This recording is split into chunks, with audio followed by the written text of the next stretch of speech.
हरे कृष्णा। तो युद्ध कांड के प्रसंग में ही रावण का वध आता है। आने वाले जितने भी स्पीकर हैं सबसे प्रार्थना है कि युद्ध कांड पे थोड़ी चर्चा करें क्योंकि दशहरा तभी मना पाएंगे। तो आज हम लोग जो चर्चा करेंगे युद्ध कांड के इस संदर्भ में श्रीमद् भागवतम से भी संघ पे चर्चा करेंगे। किस पे चर्चा करेंगे? संघ पे। तो राम जी लंका के लिए क्या कर रहे हैं? तैयारी कर रहे हैं। अब मान लो कि पुल बना दिया है, अब पुल बनने की तैयारी चल रही है, हर कोई इसमें क्या कर रहा है? सेवा कर रहा है। अब यहाँ पर तैयारी चल रही है पुल बनाने की, इस पार भारत में अब श्रीलंका में मीटिंग चल रही है। किसकी मीटिंग चल रही है? रावण की, राक्षसों की मीटिंग चल रही है। तो श्रीमद् भागवतम में श्लोक आता है 9वां स्कंद 10वां अध्याय 19वां श्लोक है। जब राक्षसपति रावण ने वानरों के सैनिकों द्वारा किए जा रहे उपद्रवों को देखा तो निकुंभ, कुंभ, द्रुष्भाष, दुर्मुख, सुरकांत, नरकांत तथा अन्य राक्षस एवं अपने पुत्र इंद्रजित को बुलाया। तत्पश्चात उसने प्रहस्त, अतिकय, विकंप को और अंत में कुंभकर्ण को बुलाया। इसके बाद उसने अपने सारे अनुयायियों को शत्रुओं से लड़ने के लिए उस्ताया। तो यहाँ पर मीटिंग बुला रहे हैं और रावण बहुत अच्छा उपदेश दे रहा है, अपने लोगों को मोटिवेट कर रहा है ना। तो यहाँ पर जो इस रामायण के युद्ध कांड में प्रसंग आ रहा है इस वाले का, इसमें एक टॉपिक है कि जैसे हनुमान जी का ट्रेलर देख के चले गए थे। हनुमान जी ट्रेलर देख के चले गए थे कि आने वाले दिनों में होने क्या वाला है।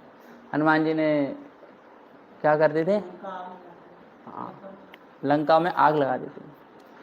तो लंका में आग लगा दी तो यहाँ पर मीटिंग चल रही, लंका क्यों विध्वंस हो गई? राक्षस कह रहे हैं कि हमने हनुमान जी को अंडर एस्टिमेट कर लिया था, हम थे क्या? असावधान। हमें पता नहीं था कि ये वानर कितना शक्तिशाली है। वो अंडर एस्टिमेट करके चले गए। वो वानर ही वानर समझ रहे थे कि ये कोई जंगल में रहने वाला वानर होगा, मगर क्या पता वो हनुमान थे, उनको नहीं पता था ना। तो यही कृष्णा कॉन्शियस में हम लोग डिवोटीज को अंडर एस्टिमेट करके चलते हैं सारी चीज़ें। कैसे अंडर एस्टिमेट करके चलते हैं कि अगर उस पर हम अपने अहंकार या ईगो, भक्ति का भी एक ईगो होता है, पता है? भक्ति करने का भी अपना एक क्या होता है? ईगो होता है। उस ईगो के कारण हम जो भी कोई भक्त होता है उसको क्या करके चलते हैं? अंडर एस्टिमेट करके। अरे ये तो कुछ नहीं कर पाएगा, ये तो सिंपल ऐसी है। तो हम लोग भक्तों से खिलवाड़ करने लग जाते हैं। मतलब मैंने कृष्णा कॉन्शियस के पीरियड में देखा है कि अगर हम लोग डिवोटीज को अंडर एस्टिमेट करके चलते हैं, सुपीरियर तरीके से नहीं, इक्वल तरीके से। किस तरीके से? इक्वल तरीके से बात हो रही है। क्योंकि हनुमान जी जब अशोक वाटिका को तहस नहस करते तब अक्षय कुमार, बाद में बहुत सारे राक्षसों का उन्होंने वध किया। सब लोग हनुमान जी को अंडर एस्टिमेट करके चले थे और सबके सब पिट गए और सबके सब मारे गए। तो यहाँ पर बता रहे हैं हनुमान जी का विनाशकारी पराक्रम देखने पर रावण ने प्रमुख राक्षसों को बुलवाया। क्योंकि अब जब अंडर एस्टिमेट करके चले गए तो दिक्कत किसको हुई? रावण। तो यहाँ पर हम लोगों को देखना चाहिए कि जो हमारी कृष्णा कॉन्शियस है उसमें हमारी कॉन्शियस डिवोटी से किस तरीके की है। हर तरीके का व्यक्ति है इस संसार में, हर तरीके का व्यक्ति भक्ति के अंदर है। यस या नो? हर कॉन्शियस का व्यक्ति बनने तो सब लोग कृष्णा कॉन्शियस ही आए हैं, मगर सब लोग कृष्णा कॉन्शियस बनने से पहले कुछ और कॉन्शियस में हैं। तो जो कृष्णा कॉन्शियस कौन कितना कर रहा है ये किसको पता? किसी को पता है? मैं 10% हूँ तो ये 8% है, ऐसा किस परसेंटेज की नाप है किसी के अंदर? ये किसी के माथे पे लिखा है यहाँ डाउनलोड इतना हो गया है, ऐसा है किसी के अंदर? तो हमें किसी भी भक्त को, अपने साथी को, अपने इक्वल्स को अंडर एस्टिमेट करके नहीं चलना, किसी को भी। क्यों? कब कौन कर जाए, कब कौन साधु बन जाए, कब कौन सन्यासी बन जाए। तो उससे विध्वंस किसी का नहीं होना, उससे विध्वंस हमारा ही होना है। किसका? भक्ति का। अगर हम लोग सेवा कर रहे हैं और हम लोग सोच रहे हैं कि ये अंडरएस्टिमेटेड है, या हम लोग अपने ईगो से भक्ति के बहुत सारी चीज़ें सीख चुके हैं, या बहुत सारा हमारे पास क्या है एक्सपीरियंस है, तो क्या समझें दूसरे को नीचा ना समझे, क्योंकि उसे विध्वंस हमारा ही होना है। क्योंकि कृष्ण की कृपा जो है वो किसी पर भी कभी भी कैसे भी हो सकती है। इसलिए हम लोग डेली एक प्रार्थना पढ़ते हैं मंदिर में भी, मूकम करोति वाचालम पंगो लंघायते गिरिम यत्कृपा तम हम वंदे श्री गुरु दीन तारणम परमानंद माधवम श्री चैतन्य ईश्वरम। किसी पे भी हो सकती है, मूक बोल सकता है, पंगु गिरी को लांग सकता है, लंगड़ा व्यक्ति। तो इसलिए कृष्ण कॉन्शियस में आके नहीं कहना ये डब्बा डिवोटी है, इसको तो कुछ नहीं आता। एक तो हम भी अपने आप को अंडरएस्टिमेट कर लेते हैं, और दूसरा दूसरों को भी अंडरएस्टिमेट कर लेते हैं। यस या नो? अगर एक प्रसंग में देखा जाए तो हनुमान जी ने सोचा कि मैं कैसे लंका जा पाऊंगा, तो उन्होंने अपने आप को अंडरएस्टिमेट कर लिया। तो उसे जब शक्ति आ गई तो दूसरों ने उन्हें अंडरएस्टिमेट कर लिया। यस या नो? फिर बैंड बाजा बारात बज गया सबका। तो ये समझना चाहिए कि कृष्णा कॉन्शियस में गुरु की कृपा किसी पे भी, कृष्ण कृपा किसी भी व्यक्ति पे हो सकती है। आज इसको हम डब्बा समझ रहे हैं, कल ये कुछ और बन सकता है। तो इसलिए इस भावना को जब देखा कि जब ये विचार प्रकट हो गया कि हमारा तो तहस नहस हो गया, हमारी लंका टूट गई, सारे इतने सारे हमने सिक्योरिटी सिस्टम लगाए थे, सारे सिक्योरिटी सिस्टम टूट गए, तो ये मत समझिए कि कृष्णा कॉन्शियस में इतना एक्सपीरियंस हो गया या इतना अनुभव हो गया, इतने लंबे समय तक आ गए। अपने आप को अंडरएस्टिमेट करने वाली बात अलग है, मगर दूसरों को अंडरएस्टिमेट इस प्रसंग से हमें नहीं करना चाहिए। विध्वंस हमारे भक्ति का खुद ही होगा। ठीक है, तो यहाँ पर एक बहुत अच्छा विचार प्रकट किया जा रहा है कि हमें परामर्श लेना किससे चाहिए, सलाह। यहाँ पर अब मीटिंग हो रही है ना राक्षसों की मीटिंग हो रही है, तो यहाँ पर रावण कह रहा है कि हमें परामर्श लेना किससे चाहिए, और ये हमारे लिए भी सीखने की बात है। ये भी क्या है हमारे, तो जिसने जीवन में सीखना बंद कर दिया ना, उसने अपना जीवन ही बंद कर दिया। मतलब अगर कोई 50 साल का व्यक्ति और सोच रहा है कि मुझे सब आता है, तो उसे कुछ नहीं आता है। क्योंकि सब आने के बाद भी यह होना चाहिए कि हमें कुछ नहीं आता है। ऐसे नहीं है कि हम लोग बहुत विनम्रता से बोल रहे, वैसे तो कुछ आएगा नहीं, वो तो पता ही चल जाएगा। ना आपको लेक्चर देना आता है, ना आपको ड्यूटी वर्शिप आती है, ना आपको प्रीचिंग करने आती है, ना आपको कुकिंग, वो तो पता ही चल जाएगा कि इसको कुछ नहीं आता, इसको साइड रखो। मगर सब कुछ आने के बाद भी क्या करना पड़ता है, हमें कुछ नहीं आता। क्यों? क्योंकि एक सीखने की मेंटलिटी हमें इंक्रीज करनी पड़ती है। तो अगर सब कुछ आने के बाद अगर ये अनुभव हो रहा है कि हमें कुछ नहीं आता है, तो यानी कि हमें कुछ ना कुछ आता है। अगर कोई व्यक्ति बोल रहा है कि मुझे कुछ नहीं आता है, तो उसको कुछ ना कुछ आता है। कोई ये बोलता है कि मुझे सब कुछ आता है, उसको कुछ नहीं आता, क्योंकि उसका कंक्लूजन जीरो हो गया ना, सब कुछ आ ही नहीं सकता किसी को। और कोई ये व्यक्ति सोचे कि मुझे सीखने की जरूरत ही नहीं है, तो उसको भी कुछ नहीं आता है।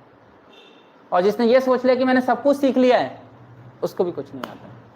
जो व्यक्ति ये सोचे कि मुझे सीखते रहना है, जीवन के अंत काल तक क्या रहना है, इसलिए चाणक्य पंडित कहते हैं कि अगर सोना गोबर में पड़ा होगा ना, तो सोना है। इसलिए अगर आप, मैं कल भी बता रहा था इस बात को, अगर ऑब्जर्व मेंटलिटी रखोगे तो आप बहुत कुछ सीख जाओगे। दूसरे व्यक्ति से सीख जाओगे, दूसरों की संस्था से सीख जाओगे, हर तरीके के उससे सीख जाओगे। रोल मॉडल तो हर जगह हो सकता है अच्छी चीज का। तो यहाँ पर कह रहे हैं कि प्रमाणिक विचार के अनुसार अच्छा परामर्श विजय का मूल कारण होता है। कुछ लोगों के अंदर क्या आदत रहती है कि हर व्यक्ति से सजेशन लेते रहते हैं, आप भी बता दीजिए, आप भी बता दीजिए, आप भी बता दीजिए, आप भी बताओ, आप भी बताओ। तो यहाँ पर बता रहे हैं कि प्रमाणिक विचार के अनुसार अच्छा परामर्श विजय का क्या रहता है, मूल कारण रहता है। अगर किसी ने अच्छा सजेशन दे दिया ना आपको, तो जीत आपकी होगी। मगर परामर्श लेना किसे चाहिए, अब ये बात हम लोगों को यहाँ पर समझनी है। अब यहाँ कह रहे रावण की मैंने तुम सबको इसलिए बुलाया यहाँ पर कि मुझे अच्छा परामर्श दो। तो यहाँ पर बहुत अच्छे अच्छे नाम है, जैसे हमने पढ़ा था निकुंभ कुंभकर्ण का बेटा है। निकुंभ क्या है, कुंभकर्ण का बेटा है। निकुंभ, कुंभ, द्रुभाष, दुर्मुख, सुरांतक, नरांतक, नर का अंत करने वाला सुरों का अंत करने वाला। सुर मतलब कौन है? देवता। मैं अपने बेटे का नाम रखूंगा सुरांतक, सभी देवताओं को मार दें। एक व्यक्ति का ऐसे था, मतलब जस्ट जोक है, एक व्यक्ति घर में एक लड़का पैदा हुआ 15 अगस्त को। नींद आ रही है सब लोग शिवजी बन जाते हैं तो उसने कहा आपने अपने बेटे का क्या नाम रखा है? तो उसने कहा कि मैंने अपने बेटे का नाम पाकिस्तान रखा है कह रहा पाकिस्तान क्योंकि मैं भारत हूँ मैं भारत हूँ तो मैं अपने बेटे का नाम क्या रखा है? तो उसको पता रहना चाहिए कि हर कोई किसके बाप कौन है उसका बाप है भारत है भारत तो होता है ना सबका नाम। तो उसने अपने बेटे का नाम पाकिस्तान रख दिया। तो उसने तेरे पापा का नाम क्या? भारत तो जस्ट जोक है ऐसे। तो ये सब राक्षसों ने अपने बेटों का नाम ऐसे ही रखा है तो इंद्रजीत ने सबको बुलाया, अब सब परामर्श ले। अब यहाँ पर हमें बात सीखने वाली बात है कि 3 प्रकार के जो मनुष्य होते हैं, उत्तम कोटि का बुद्धिमान व्यक्ति जो कार्य करने से पहले समान रुचि वाले, अपने से अधिक अनुभवी व्यक्ति और मित्रों से क्या लेता है? परामर्श लेता है। ये मैं नहीं बोला, रामायण में लिखा ही है। कोई सोचे कि प्रभु जी अपने आप से बना कर दे रहे हैं, ये रामायण में प्रसंग है। तभी मैं भागवतम का यहाँ एक इंसिडेंट, क्योंकि सुखदेव गोस्वामी ने कहाँ से बोला, पहले आपको क्लियर कर दिया था फर्स्ट डे के अंदर ही। सुखदेव गोस्वामी वाल्मीकि के रामायण को बोल रहे हैं, जो इसमें बोला वो इसमें बोला, सेम है ऐसा। इसलिए मैंने दोनों बुक खोल रखी हैं कनेक्शन बैठा हुआ है दोनों का। इसलिए मैं पहले ये पढ़ लेता हूँ, फिर देखता हूँ ये श्लोक, हाँ ये श्लोक यहाँ मिल गया, तो इससे मेरा वेरिफिकेशन हो जाता है, इसलिए बोलने में प्रमाणिकता आ जाती है। तो पहला परामर्श, पहला बुद्धिमान व्यक्ति, पहला उच्च कोटि का व्यक्ति कौन है? जो क्या करता है? समान, इसको सीख लो, रावण भी बहुत बुद्धिमान था। जो कार्य करने से पहले, कार्य करने के बाद नहीं, कुछ लोग कार्य करने के बाद परामर्श लेते हैं। प्रभु जी हम वृंदावन चले गए छठी खराब है कुछ लोग कहते हैं कि प्रभु जी हम वृंदावन जा रहे हैं, और कुछ कहते हैं प्रभु जी हम वृंदावन जाएं, ये आज्ञा होती है। तो कोई भी परामर्श हमें क्या लेना पड़ता है? कार्य करने से पहले। ये आप लोगों को सीखना है रावण से सही है। कोई भी परामर्श क्या लेना पड़ता है? कुछ लोग होते हैं कि प्रभु जी हमने उस स्कूल में एडमिशन ले लिया, स्कूल कैसा है? अब तो ले लिया, अब क्या करोगे कोई कहते हैं प्रभु जी हमने ना साइंस साइड ले ली, कैसी रहेगी? सही है अब भाई तुमने ले ली तो अब क्या करें, बुक तो यस या नो। अगर काउंसलिंग क्या होता है? पहले होती है ना, मेंटरिंग क्या होती है? पहले होती है। हम प्रभु जी लाल किले पहुंच गए हैं बुक डिस्ट्रीब्यूशन के लिए, जाना कहाँ था पता है नहीं पता। तो परामर्श जो होता है, इसे हमें सीखने की बात है कि हम लोग पहले पूछें, वो उत्तम कोटि का क्या है? व्यक्ति है। और किससे पूछें? रेडी वाले से, सभी से। चाचा जी बताना कहाँ जाए बुक डिस्ट्रीब्यूशन के लिए, या आज खिचड़ी में क्या बनाए? सभी से नहीं, यहां पर बता रहे हैं समान रुचि वाले से। किससे? जिसका इंटरेस्ट, नीड और इंटरेस्ट क्या हो? सेम हो, तभी वो प्लस ऐड होगा। जिसका नीड और इंटरेस्ट क्या होगा? कम होगा, आपको वो क्या करेगा? डिमोटिवेट ही करेगा। मगर यहाँ पर सबसे बड़ी बात है कि हम फेथ किस पे करें, क्योंकि मैं पूछूंगा इनसे तो ये मेरा इंटरेस्ट कम कर देंगे, इसलिए पूछ लेता हूँ। इसलिए लोगों का भटकाव 2 रास्ते में हो जाता है। अगर मैं इन प्रभु जी से पूछूंगा ये प्रभु जी मुझे क्या कर देंगे, तो मैं इन प्रभु जी से पूछ लेता हूँ, क्योंकि ये मेरे नीड एंड इंटरेस्ट क्या कर देंगे। तो ये आदत क्या होती है? गलत होती है। क्योंकि यहाँ आपकी दाल नहीं गली, तो जहां दाल गलेगी आप क्या करोगे? उसी को। तो ये क्या होता है? इसको मैं कहता हूँ वैश्य प्रवृत्ति कहते हैं। क्या कहते हैं? वैश्य प्रवृत्ति। वैश्य जो होती है, अगर एक पुरुष से संबंध नहीं है तो दूसरे पुरुष के पास चले जाए। तो एक ये वैश्य मेंटलिटी क्या रहती है? वो समाज में सम्मान पाती है। मगर जो पतिव्रता होती है वो एक पति के साथ ही अपना जीवन क्या करती है। इसलिए हमें समान रुचि वाले से कार्य करने से पहले अनुभवी और मित्रों से क्या करना चाहिए? परामर्श लेना चाहिए।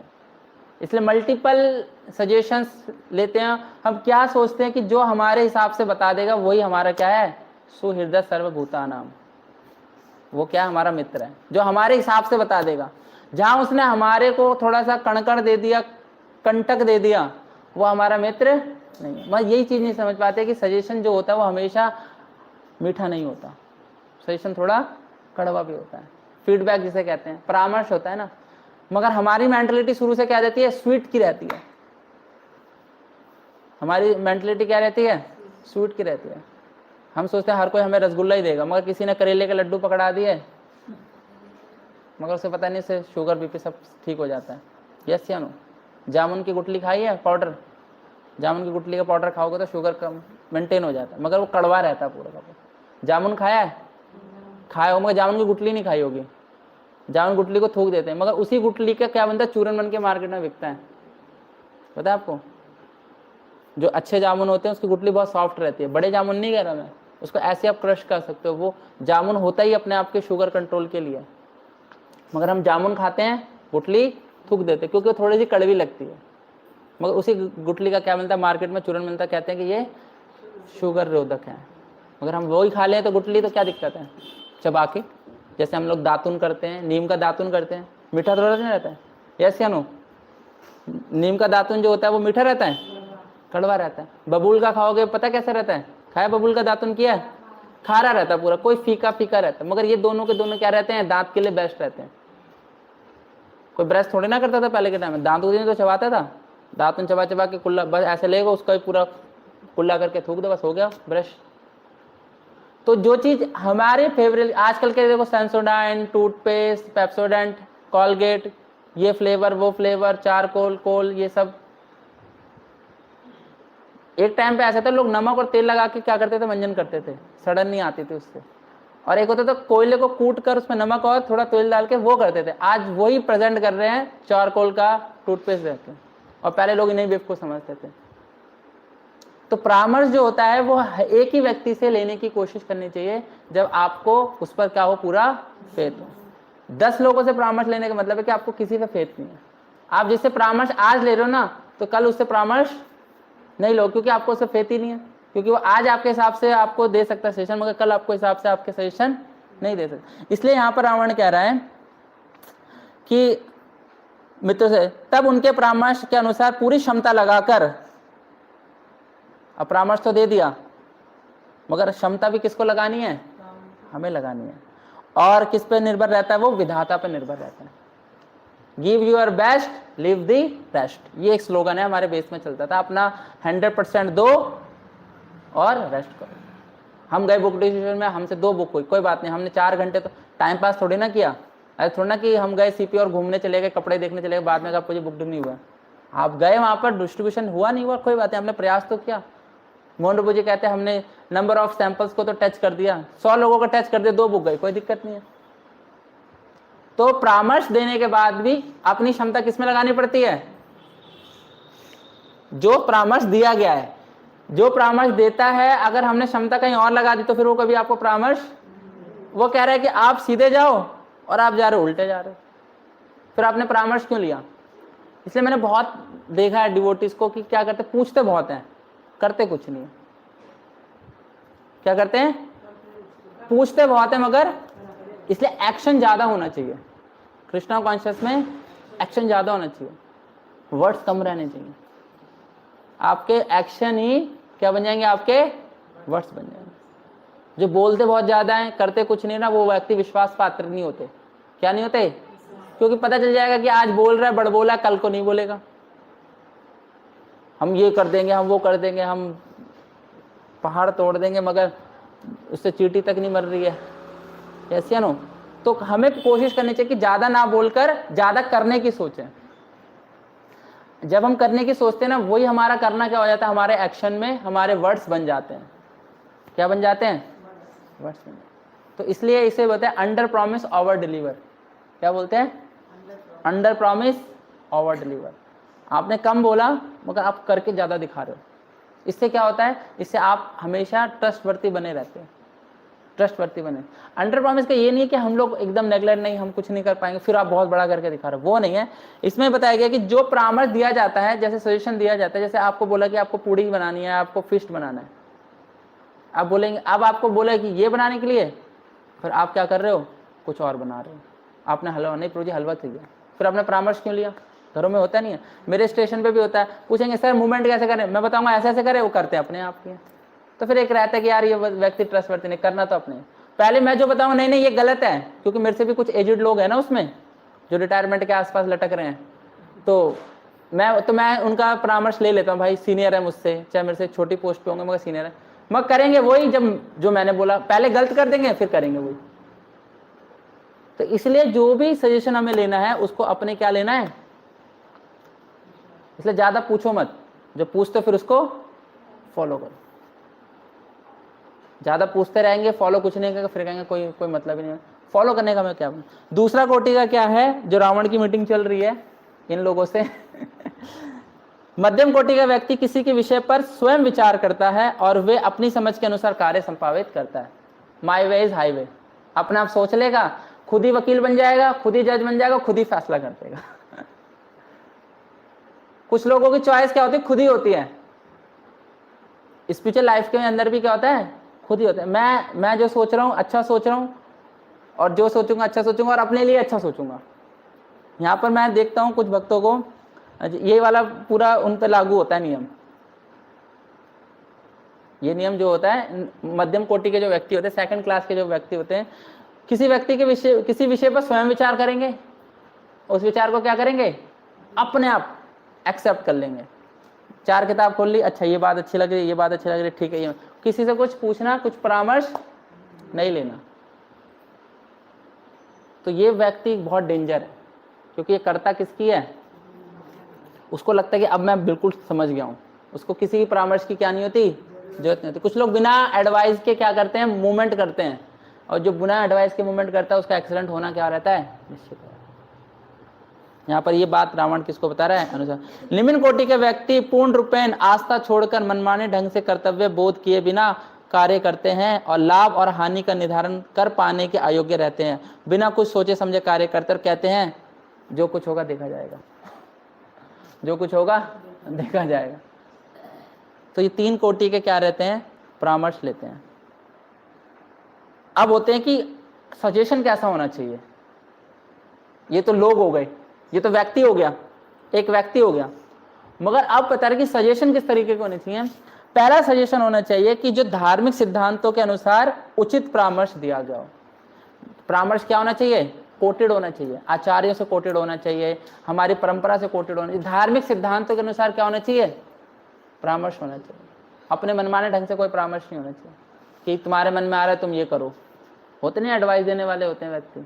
तो हमें जो परामर्श मिलना चाहिए, कैसे मिलना चाहिए, धार्मिक सिद्धांतों के अनुसार। इसलिए हमें चेक करना चाहिए कि जो हमें एडवाइस मिली है वो रिलीजियस बेस है या नहीं है, या जो वो एडवाइस दे रहा है वो रिलीजियस बेस दे रहा है या इरिलीजियस, कुछ भी करो। तो ये दिक्कत है। तो इसलिए हम लोग खुद चेक कर सकते हैं कि हमें जो एडवाइस मिल रही है वो किसके अनुसार मिलनी चाहिए, धार्मिक सिद्धांतों के अनुसार, परंपरा के अनुसार, अथॉरिटी के अनुसार, गुरु जो हमारे आचार्य हैं जिन्होंने स्टैंडर्ड सेट किया उनके अनुसार। क्योंकि ये क्या है, यजद आचरति श्रेष्ठा यातद एव्रतो जना, वो स्टैंडर्ड सेट करके गए, वो प्रिंसिपल सेट करके सिद्धांत बना के गए।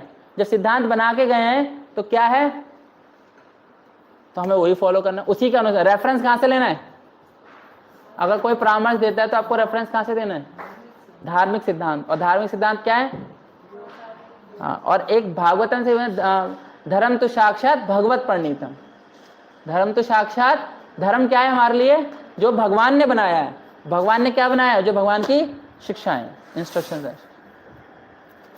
ये ओवन बन जाता है कभी कभी, ऑल्टर रख के भूल जाते हैं, पक जाएगा, टिंग घंटी बजती है फिर दूसरा सिद्धांत क्या है, दूसरा अगर परामर्श क्या होता है, कोई अगर परामर्श देगा तर्क वितर्क पर, किस पे देगा, तर्क और वितर्क पे। तर्क और वितर्क करेंगे, आओ तुम्हारा तर्क क्या है, मेरा तर्क ये है, फिर तर्क कट जाएगा, फिर उसका तर्क आ जाएगा। फिर जो तर्क और वितर्क के आधार पे दिया जाता है वो परामर्श होता है सेकंड लेवल का, ठीक है। और थर्ड लेवल का क्या होता है ये मुझे बहुत बेस्ट लगा थर्ड लेवल का होता है जो परामर्श प्रशंसा और चापलूसी करके दिया जाता है और उसके होने वाले प्रभावों से समुचित विचार नहीं किया जा सकता। अरे आप तो बहुत बढ़िया हो, बहुत अच्छे हो, बहुत अच्छा। चापलूसी और जो प्रशंसा करके दिया जाता है एडवाइस, उसका कोई परिणाम या विचार नहीं होता, ठीक है। धार्मिक सिद्धांत थोड़े कठोर से हो सकते हैं, रेफरेंस हो सकता है, आचार्यों का रेफरेंस हो सकता है ना, परंपरा का रेफरेंस हो सकता है, थोड़ा सा मानने में क्या लगता है, कठिन लगता है, यस या नो, थोड़ा सा डाइजेस्ट करने में मुश्किल लगता है। मगर किसी की फ्लैटरिंग करते रहते हैं, बटरिंग करते रहते हैं, तो वो तो बढ़िया ही बढ़िया बोलेगा, और क्या बोलेगा, वो तो बोलेगा आप बढ़िया। अरे आप तीर मारना चाहते तो मारो तीर इसको अरे आप बंदूक गोली मारो इसको, कोई दिक्कत नहीं, हम बचाएंगे तो बटरिंग वे में और फ्लैटरिंग में और चापलूसी में दिया गया सजेशन क्या रहता है? हाँ, मगर ना सबसे ज्यादा लोग आस यही रखते हैं, लोग इसी चीज के में क्या करते हैं, गिरते हैं। मगर रावण की मीटिंग से बहुत सारी बातें सीखने को मिली हमें अब देखो क्या बोलते हैं रावण, क्या बोल रहा है? जो सीखने की बात थी तो मैंने बता दिया आपको। अब देखो और क्या इसमें प्रसंग है। अब तरह तरह के जो लोग हैं ना, ये जो सारे कैरेक्टर्स हैं राक्षसों के, अब ये अपना अपना सजेशन दे रहे हैं। क्या दे रहे हैं? पहला बोलता है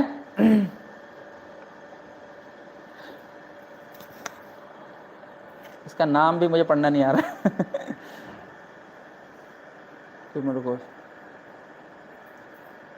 हाँ, तो एक राक्षस बोलता है, नाम नहीं दिया हुआ यहाँ पर, कहता है कि आप स्मरण कीजिए अपनी शक्ति को। अब देखो एसोसिएशन कैसा होता है, एक तो बंदा गिर रहा है गड्ढे में, उसको और धक्का दे रहे हैं। मैंने संघ की बात करी थी ना, तो रावण इस वाले विचार थे, तो हम कृष्णा कॉन्शियस में अप्लाई कर सकते हैं। अब देखो कि अगर किसी का बेड़ा क्या होना चाहिए, विनाशकाली विपरीत बुद्धि, और किसी का बेड़ा गर्क होना है ना, उसको कैसे धक्का दिया जाता है बता देखते हैं। कहते हैं कि आप स्मरण कीजिए, अपने ईगो को बता रहे, ईगो बढ़ाते हैं। ऐसे लोग क्या बढ़ाते हैं, तू इतना महान व्यक्ति है नहीं, लोग कहते हैं तू घर की बड़ी है भाई, कान भरने वाले ऐसे ही कहते हैं ना, कान भरने वाले ऐसे कहते हैं, ये कल को आई तेरी देवरानी जेठानी जो भी है छोटी है, ये तेरे पे रूल राज करेगी, तू घर का बड़ा बेटा है ऐसे नो, ऐसे तो भरते हैं कान, ऐसे नो। तो यहाँ बोल रहे हैं जो हमें गलत सजेशन देना चाहते हैं वो हमारा ईगो इंक्रीज करते हैं। जो मैंने इससे सीखा, वो क्या सीखा कि जो हमें गलत सजेशन देंगे ना, वो हमारा फॉल्स ईगो क्या करेंगे, इंक्रीज करेंगे। ये आप बच के रहना उन लोगों से जो आपका फॉल्स ईगो इंक्रीज करेंगे, आपको दिखाएंगे आप बड़े हो, आप पैसे वाले हो, आप झुको मत किसी के सामने क्योंकि आप पुष्पा हो आप झुकना नहीं किसी के सामने, ठीक है। तो यहाँ पर यही है, यहाँ पर क्या बता रहा है, कुबेर को पराजित किया आपने। किसको पराजित किया है? कौन है कुबेर? भगवान है? बीपीएस वालों फिलॉसफी सिखाओ थोड़ी। धन के एक ट्रेजर है, कोष अध्यक्ष है ना। और क्या क्या तुमने मय दानव को क्या करा है, हराया है। किसने हराया है? रावण ने। और मय दानव को हरा के मंडोदरी से क्या करा आपने, विवाह किया। मय दानव डर गया, मेरी बेटी ले लो। मंडोदरी किसकी बेटी है? मय दानव की बेटी। ये मंडोर जगह है ना यहाँ पर राजस्थान में, हमारी एक जाती मंडोर एक्सप्रेस जाती है, तो मंडोदरी की जगह है वो, मंडोर। डिस्कवरी पे देखा था मैंने, एक्सप्लेन किया था। तो आप शांति से विश्राम करो, मैं देख लूंगा। आपके पुत्र और मैं चले जाएंगे इंद्रजीत और सबको निपटा देंगे। तो ये कहकर अब जब एक व्यक्ति ने बोला तो अब दूसरा व्यक्ति कैसे चुप रहे, क्योंकि उसको भी तो अपने नंबर बढ़ाने रावण के सामने। तो दूसरा रावण का सेनापति कौन था? परस्त परस्त ने कहा हमने देवताओं, दानवों, गंधर्वों, किन्नरों, पिशाचों को सबको परस्त, ये तो मामूली से इंसान है, इनको भी हम क्या कर देंगे, आप टेंशन मत लो। क्योंकि जो जैसा सजेशन रावण के माइंड में घूम रहा है ना, लोग वैसे ही सजेशन दे रहे हैं। अगर आपको सिगरेट पीने का मन करेगा ना, तो आपको सिगरेट वाले कहेंगे अरे 2 सूप से कुछ नहीं होता, वो प्रमोट करेंगे। पीने वाले कहेंगे अरे कभी कभार तो पीते हैं, कुछ नहीं होने वाला। यस या नो? ऐसी सजेशन मैंने तो ऐसे ही देखा है। पीने वाले जो प्रमोट क्योंकि उसको पीने की इच्छा है और कहेंगे अब उसको बढ़ावा भी देना है, तो अगर 2 अब वो पी लेगा, उसके बाद फिर बोतल खत्म हो रही है, 4 बोतल खत्म, पता नहीं चलता। तो यहाँ पर मैं रावण के सेनापतियों से जो परामर्श दे रहे हैं परस्त, क्या कह रहे हैं, हम अपने क्या करेंगे, हम अपने शक्ति का प्रदर्शन करें। हनुमान से तो चलो गलती हो गई, हमने हनुमान जी को क्या करा था, वानर समझ लिया था। हम तो सोचा कोई बंदर होगा, वानर आ गया तो करके भगा देंगे, फ्रूटी देंगे तो कहेंगे चला जाएगा फिर क्या बोलता है, हमने दुर्मुख, इसमें भी नाम आया दुर्मुख। दुर्मुख राक्षस उठकर घोषणा करता है मैं इस अपमान का प्रतिशोध लिए बिना नहीं रह सकता। इसकी अलग ही आग भड़क रही है वहां पे तो ये ऐसे सजेशंस आते हैं, अपमान हो गया है हमारे राक्षस कुल का, क्या हो गया है, अपमान हो गया है। अब मैं एक भी, ये क्या शपथ लेता है, ये शपथ लेता है कि मैं पूरे संसार में एक भी वानर नहीं छोड़ूंगा पूरे संसार में क्या नहीं छोड़ूंगा, इसकी दुर्मुख नहीं दुर्बुद्धि होना चाहिए इसका नाम फिर वज्रदंत कहता है कि राक्षस रक्त मांस से सने हुए एक गदा को घुमाते हुए चिल्लाया कि वानरों के झुंड से लड़ने की चिंता कौन करता है, मैं राम और लक्ष्मण को कुचलकर उनका वध कर दूंगा, आप बस मुझे आज्ञा दो। वानर को नहीं छोड़ूंगा, सीधा मैं लीडर पे आकर अटैक करूंगा। फिर कुंभकर्ण का पुत्र कहता है, निकुंभ आज हमारे स्वामी के साथ यही रहे, मैं अकेला ही राम और वानरों को पराजित कर दूंगा। आप सारे राक्षस मेरे स्वामी के साथ रहो, रावण के साथ, मैं अकेला ही जाके क्या कर दूंगा। ये मैं इसलिए डायलॉग सुना रहा हूँ इनके, क्योंकि इंटरेस्टिंग है इनके डायलॉग। दूसरा अभी विभीषण का डायलॉग आएगा बहुत, जो हमें सीखने के लिए, मैं 5 मिनट लूंगा आपसे बस। अन्य राक्षस जो बहुत विशाल था वज्रहुन, वो अपनी प्रशंसा खुद ही कर रहे हैं। आपने रामायण पढ़ो, ये मैं प्रैक्टिकली कह रहा हूँ, बहुत इंटरेस्टिंग है। वो खुद ही प्रशंसा कर रहा है, हे राजन आप यहाँ रहकर सदैव की भांति अपना कार्य संपन्न करें, मदिरा पान करें, आनंद मगन रहें, मैं राम लक्ष्मण और उसकी वानर सेना को, एक से बढ़कर एक। वो कह रहा है मैं वानरों को मार दूंगा, दूसरा कह रहा है मैं राम को मार दूंगा, तीसरा कह रहा है मैं राम लक्ष्मण सबको मार दूंगा। मतलब एक से एक मतलब नमूने हैं जो, और क्या कह रहा है। और ये ऐसे सजेशन लोग क्या कहते हैं, जो कहते हैं ना खाओ पियो मस्त रहो, किसी चीज की टेंशन मतलब, ये लोग वही सजेशन वाले होते हैं।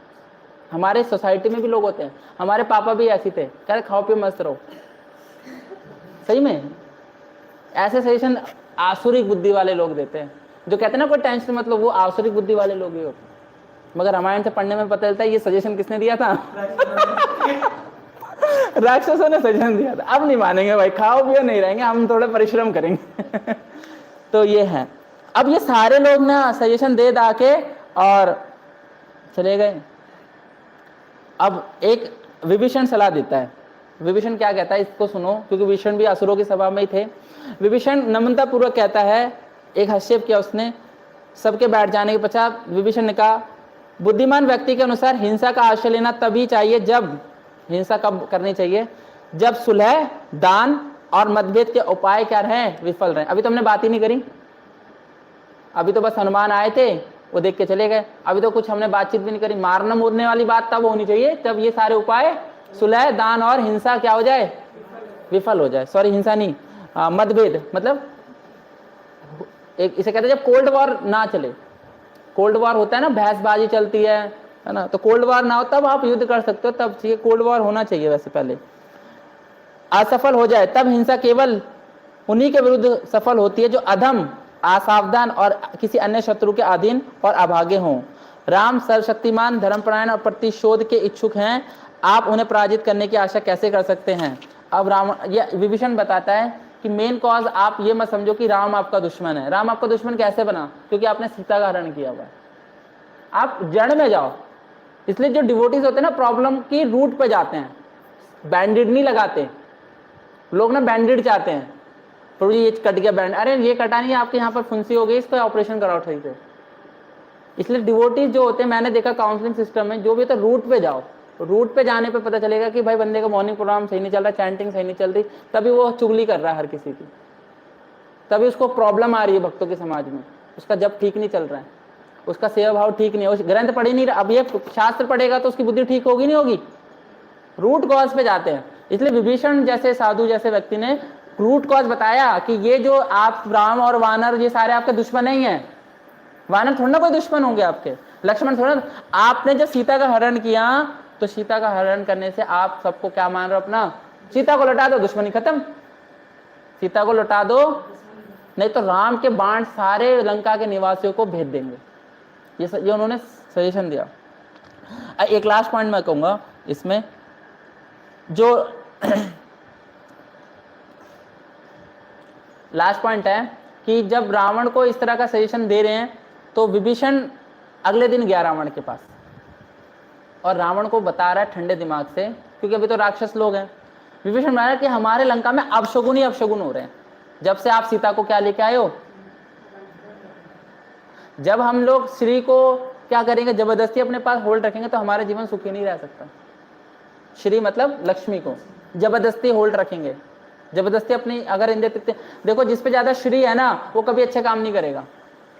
या तो वो पब जाएगा, बच्चों को ज्यादा पैसा देगा, विदेशों में घूमेगा, मांस खाएगा, मदिरा पिएगा, वो सोचेगा यही जीवन है, तो उसके जीवन में अशोगुण क्या हो गए, स्टार्ट हो। कोई पूजा पाठ नहीं करनी, कोई दान नहीं देना, अपनी इंद्रिय तृप्ति के लिए देना, क्योंकि उन्हें श्री को क्या कर रखा है, जबरदस्ती पकड़ रखा है। मगर जो धर्मात्मा लोग हैं, अगर इन पे श्री आती है कभी इनके पास, तो ये किस पे लगाते हैं? भगवान के। ये धर्मात्मा की लक्षण है। कभी भी श्री उनके पास आती है तो श्री किसकी है? भगवान की है। तो यहाँ पर विभीषण जो है, मैं थोड़ा सा पढ़ देता हूँ कि वो क्या क्या अपशगुन का क्या देता है, सिम्टम दे रहा है, क्योंकि मेरा लास्ट डे आज है ना, उसके बाद आप लोग इसे कंटिन्यू करोगे। आगे रावण वध, कुंभकर्ण वध, इंद्रजीत वध आप लोग ही करना। तो क्या कह रहे हैं कि जब से आप लंका में श्री को लेके आए हो, किसको लेके आए हो? देखो लंका सोने की थी, मगर जबरदस्ती लेके आने का मतलब, खींच के आने का मतलब, देखो तब से विनाश का। लंका का वर्णन अगर सुनोगे ना तो स्वर्ग जाने का मन नहीं करेगा। लंका का वर्णन ऐसा है। कह रहे हैं नाना प्रकार के अपशगुन हो रहे हैं। अग्नि, यज्ञ में से अग्नि नहीं निकल रही, क्या निकल रहा है? सिर्फ धुआं धुआं निकल रहा है। क्या कर रहे हैं? यज्ञशाला और पाकशाला यानी किचन के अंदर क्या घूम रहे हैं? सांप घूम रहे हैं। काक के झुंड, कौवे क्या करा रहे हैं? पूरे लंका के ऊपर मंडरा रहे हैं। गिद्ध भी घूम रहे हैं नगर में। ऐसा तो पहले कभी नहीं देखा था कि गिद्ध आ जाए, कौवे आ जाए। फिर क्या कह रहे हैं? डेली सियार जो हो रहे सुबह शाम क्या कर रहे हैं? रो रहे हैं। सियार जो हो रहे हैं, लोमड़ी क्या हो रही है, वो क्या हो रहे हैं? रो रहे हैं। और ऊपर से क्या बता रहे हैं कि आपने ये जो सबसे पहले जो ये पाप कृत्य किया है कि सीता का अपहरण किया है, ये सबसे बड़ा पाप कृत्य है। आप तुरंत ही क्या कर दो? इसको लौटा दो। और मैं सत्य वचन कह रहा हूं, जब आप अन्य मंत्री आपकी मिथ्या प्रशंसा करते हैं तो आपके अप्रसन्न हो जाने का भय होता है।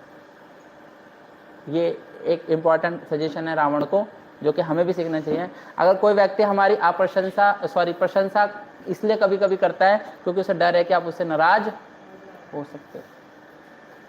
कोई अगर हमारी प्रशंसा कर रहा है ना, तो ये भी देखना चाहिए कि वो हमारी प्रशंसा इसलिए भी कर सकता है क्योंकि कहीं वो हमसे तो नाराज ना हो जाए। मगर विभीषण को इस चीज का भय नहीं है।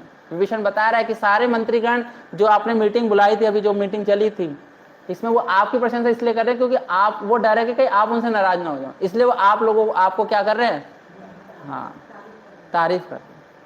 कुछ लोग प्रशंसा इसलिए करते हैं कि दूसरा बुरा ना मान जाए। पता है वो, ये खतरनाक स्थिति है। ये असुर में कोई प्रशंसा ना करे, गुस्सा हो जाए, तूने मेरी प्रशंसा क्यों नहीं करी? तो असुर हैं हम लोग। हमारी प्रशंसा जब तक करते रहेंगे तब तक व्यक्ति क्या बनता रहेगा? तो जो प्रशंसा होनी चाहिए, कैसी प्रशंसा होनी चाहिए? एक लास्ट टॉपिक है, जो फील हो, फ्लैटरिंग नहीं होना चाहिए।